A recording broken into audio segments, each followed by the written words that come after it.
તો અમદાવાદમાં ગેરકાયદે બાંગ્લાદેશીઓ સામે મોટું ઓપરેશન હાથ ધરવામાં આવ્યું છે। ક્રાઇમ બ્રાન્ચે 131 બાંગ્લાદેશીઓને ઝડપી પાડ્યા। પૂર્વ વિસ્તારમાંથી ગેરકાયદે રહેતા લોકોની ધરપકડ કરવામાં આવી છે। 150 બાંગ્લાદેશીઓની તપાસ અને પૂછપરછ ચાલુ છે। બાંગ્લાદેશી ઘૂસણખોરો વિરુદ્ધ કડક કાર્યવાહી કરવામાં આવી છે। તો રાજ્યભરમાં આ મોટું ઓપરેશન હાથ ધરવામાં આવ્યું છે, જેમાં અમદાવાદમાં પણ ક્રાઇમ બ્રાન્ચે 131 બાંગ્લાદેશીઓને અત્યાર સુધી ઝડપી પાડ્યા છે। હજુ 150 જેટલા બાંગ્લાદેશીઓ છે, તેમની તપાસ અને પૂછપરછ ચાલુ છે। બાંગ્લાદેશી વિરુદ્ધ ઘૂસણખોરો વિરુદ્ધ આ કડક કાર્યવાહી જે છે તે હાથ ધરવામાં આવી છે। અમદાવાદમાં પણ ગેરકાયદે બાંગ્લાદેશીઓ સામે આ મોટું ઓપરેશન, રાજ્યભરમાં આ જ રીતે ઘૂસણખોરો સામે કડક કાર્યવાહી કરવામાં આવી રહી છે। અમદાવાદમાં પણ અત્યાર સુધી ક્રાઇમ બ્રાન્ચે 131 જેટલા બાંગ્લાદેશીઓને ઝડપી પાડ્યા છે। વધુ વિગતો સાથે સંવાદદાતા અર્પિત લાઈવ જોડાઈ ગયા છે। અર્પિત, રાજ્યભરમાં આ મોટું ઓપરેશન હાથ ધરવામાં આવ્યું છે। અમદાવાદમાં પણ ગેરકાયદે બાંગ્લાદેશીઓ સામે મોટું ઓપરેશન ચલાવવામાં આવ્યું છે। અત્યાર સુધી કેટલા બાંગ્લાદેશીઓને ઝડપી પાડવામાં આવ્યા છે અને આગામી દિવસોમાં આ ઓપરેશન કેટલું ચાલશે તેની વિગતો શું છે?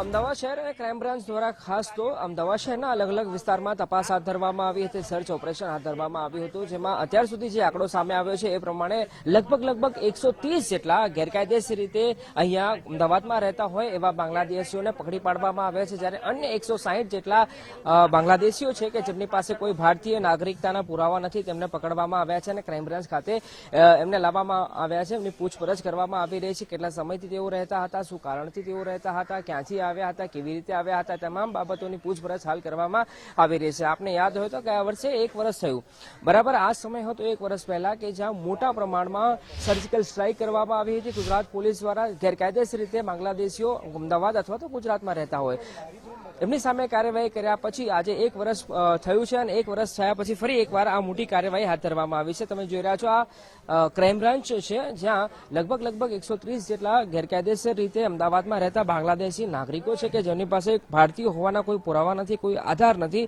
એમને અહીંયા રાખવામાં આવ્યા છે। થોડા સમયમાં જ એમને બતાવવામાં આવશે, એમની ધરપકડ પણ બતાવવામાં આવશે। હવે આગામી દિવસોમાં જે એમ્બેસી છે, બાંગ્લાદેશી એમ્બેસી, એને જાણ કરવામાં આવશે કે આ જેટલા બાંગ્લાદેશીઓ હતા એ સંદર્ભેની જાણકારી બાંગ્લાદેશી એમ્બેસીને આપવામાં આવશે, બાંગ્લાદેશી સરકારને આ બાબતે જાણકારી આપવામાં આવશે। એ જાણકારીના આધારે જે ઓફિશિયલી કાર્યવાહી કરવાની હોય વિદેશ મંત્રાલય સાથે, બંને વિદેશ મંત્રાલયો દ્વારા જે સંકલન કરવાનો હોય, સંવાદ કરવાનો હોય, એ પ્રક્રિયા પૂરી થયા પછી એમને ડિપાર્ટેશનની કામગીરી એટલે કે અહીંયાથી એમને નિકાલ કરવાની, એમના દેશ પરત મોકલવાની કામગીરી કરવામાં આવશે। પણ મોટી અને મહત્વની કાર્યવાહી કહી શકાય કે અમદાવાદ શહેરના અલગ અલગ વિસ્તાર એમાં ખાસ ચંડોળા, ગુલાબનગર, ખોડિયારનગર વગેરે વિસ્તારમાં તપાસ કરવામાં આવી હતી। આ મેગા ઓપરેશન હાથ ધરવામાં આવ્યું હતું, જેમાં અંદાજે અત્યાર સુધી 130 જેટલા બાંગ્લાદેશીઓ સામે આવ્યા છે અને હજુ પણ 160 જેટલા બાંગ્લાદેશીઓ છે એની પૂછપરછ અને તપાસ કરવામાં આવી રહી છે।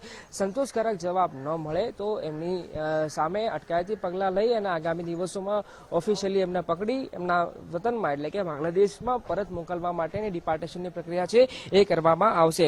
આ સંદર્ભે બની શકે છે ક્રાઇમ બ્રાન્ચના અધિકારીઓ દ્વારા માહિતી પણ આપવામાં આવશે। પણ હાલ તમે જોઈ રહ્યા છો કે આ અમદાવાદ શહેર ક્રાઇમ બ્રાન્ચની કચેરી છે, જ્યાં ગ્રાઉન્ડમાં જે ઓપન સ્પેસ આવેલો છે ત્યાં 130 જેટલા બાંગ્લાદેશીઓને રાખવામાં આવ્યા છે, એમની પૂછપરછ કરવામાં આવી રહી છે, શું કારણથી તેઓ અહીંયા આવ્યા હતા, કેટલા સમય દરમિયાન ક્યાં તેઓ રોકાયા હતા, શું તેઓ કોઈ અન્ય ગેરકાયદેસર પ્રવૃત્તિ સાથે સંકળાયેલા છે કે કેમ, તે તમામ બાબતોને લઈને તપાસ કરવામાં આવી રહી છે। કેમ કે જ્યારે વાત ગેરકાયદેસર રીતે ભારતમાં આવીને અન્ય દેશમાંથી ભારત દેશમાં અથવા તો દેશના કોઈ પણ ખૂણે અને રાજ્યમાં તેઓ વસવાટ કરતા હોય છે ત્યારે દેશ હિત અને દેશની સુરક્ષા છે એ સૌથી મોટો વિષય બની જાય છે। અને જો દેશ હિત અથવા તો દેશ વિરોધી કાર્યવાહી અથવા તો પ્રક્રિયા ગુનાહિત પ્રવૃત્તિમાં તેઓ સંડોવાયેલા હોય ત્યારે દેશ હિતની, દેશ સુરક્ષાની બાબત સૌથી મહત્વની બની જાય છે, ગંભીર બાબત બની જાય છે અને એટલા માટે જ આ કાર્યવાહી કરવામાં આવી છે અને આવનારા દિવસોમાં આ કાર્યવાહી હજુ ચાલશે, જેમાં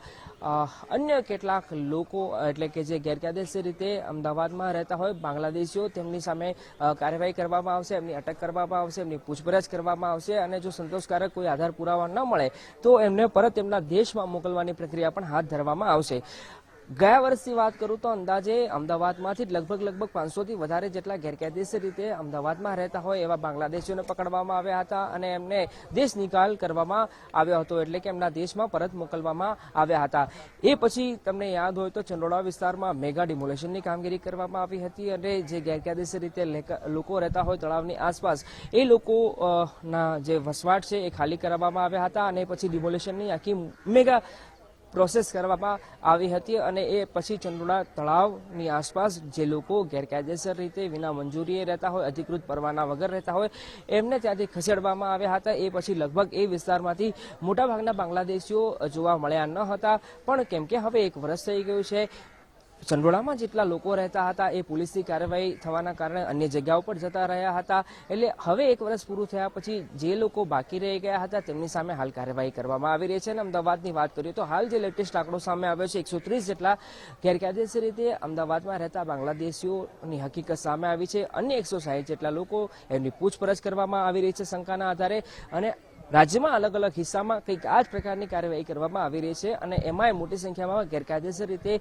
બાંગ્લાદેશીઓ મળી આવે કે જેમની પાસે ભારતીય હોવાના કોઈ પણ આધાર પુરાવા નથી, એમની સામે કાર્યવાહી કરવામાં આવશે. હજુ તો લગભગ આ બીજો દિવસ થયો છે. આ ઓપરેશન લાંબો સમય સુધી ચાલી શકે છે અને જ્યાં જેટલાય લોકો બાંગ્લાદેશીઓ મળે અથવા તો એમની પાસે ભારતીય નાગરિકતા હોવાના પુરાવા ન મળે એમની સામે અટકાયતી પગલાં લઈ એમની પૂછપરછ કરી અને જો સંતોષકારક આધાર પુરાવા કે જવાબ ન મળે તો એમનો દેશ નિકાલ એટલે કે એમના દેશમાં પરત મોકલવાની પ્રક્રિયા છે એ હાથ ધરવામાં આવશે. જી અર્પિતા, આભાર વિગત સાથે જોડાયા તે બદલ.